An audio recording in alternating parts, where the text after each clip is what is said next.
Good morning, everybody.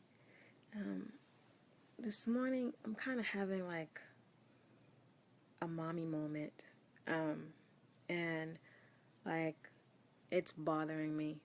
And so, let me just break down what happened. Hold on a second.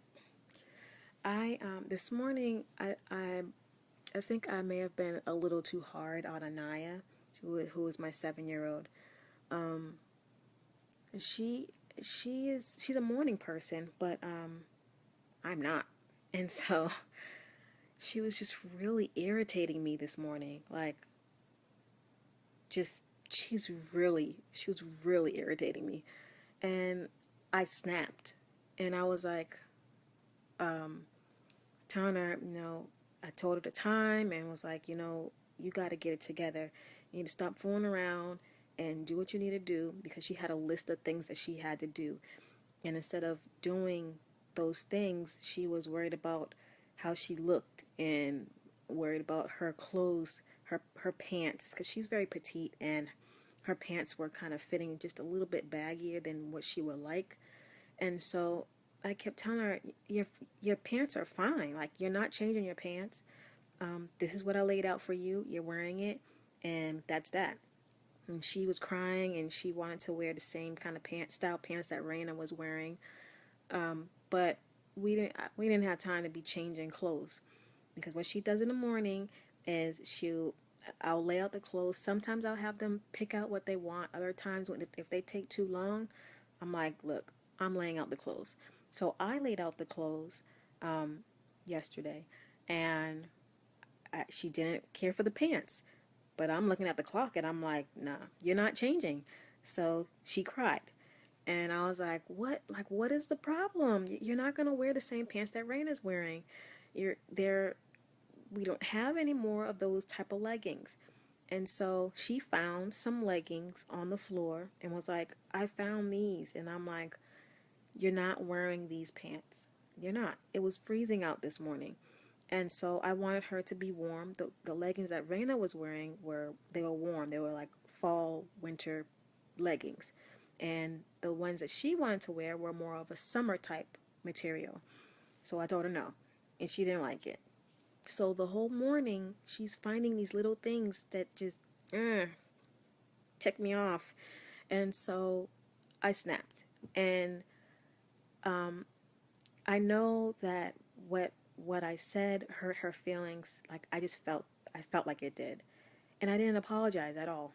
And so we walked to the bus stop, got her on the bus, and as like I wait till the bus turns and drives away, and I wave to them, and I saw her face pressed up against the window, and she was waving. She was smiling and waving, and I waved back, and as the bus went on, like my heart just dropped, and I felt this heaviness over me. And as I was walking home, you know, listening to my personal development, I was listening, but at the same time, like I wasn't there, and I just kept thinking about what happened this morning and thinking of ways that I could have changed changed the situation to make it so that she wasn't crying.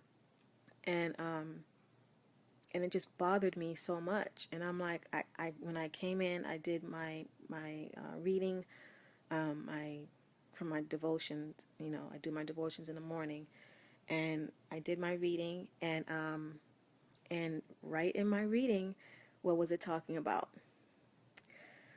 It was talking about mothers having those problems in the morning where maybe you yelled a little too much, you raised your voice, you said the wrong thing, or you didn't say I love you, um, or you did something that caused kind of tension between your kid and yourself. And that was me this morning, and I just broke down crying because I did it to myself. You know, there's no reason why I should speak in that tone. There's no reason why I should have been so, to attack her because she wanted to change her pants, or because she wanted to make sure that pants the pants that I wanted her to wear fit her properly and was around her. She's real picky about her clothes. Like, I don't know what it is, but everything just has to be perfect and it drives me nuts. But really, that's how I am. So I'm looking at myself, and I think that sometimes I find myself in her so much that it irritates me, and I don't know how to handle it, and so I snap, and I just can't allow myself to do that, and so I'm sitting here I was sitting here reading my devotions, and I just started crying, and I'm like, I gotta do better. So what I plan on doing today is I'm going to, since I'm an artist, I and she loves art too. I'm gonna make something for her, and I'm gonna, like, maybe I'm thinking maybe a big heart, a, a heart that's shaped, that's in a card, fold out into a card, and I'll have something inside, a little note inside, um, apologizing to her for making her feel sad this morning, because I just feel that that's what happened, and I may have hurt her feelings. And this is not the first day that this has happened. This is more like maybe it's been happening this week. And I think it started over the weekend.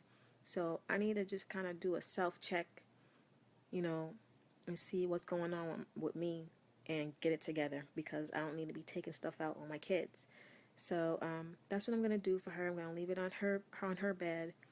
Um, she won't even really know it's there until she gets up on her bunk bed and she's like, "Look what I got!"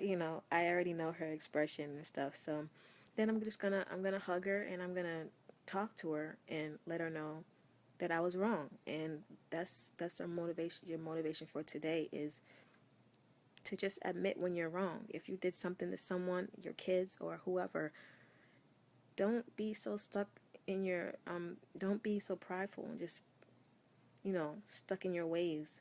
Admit when you're wrong, because people need to hear that. Especially if you have kids, they need to hear that you were wrong. If you hurt their feelings. So that's what I'm gonna do today. You guys have a great day, and I'm gonna get ready for my team call, and I have a whole bunch of other stuff to do today. So yeah, like always, like, comment, and share, and I will talk to you on Friday. Bye.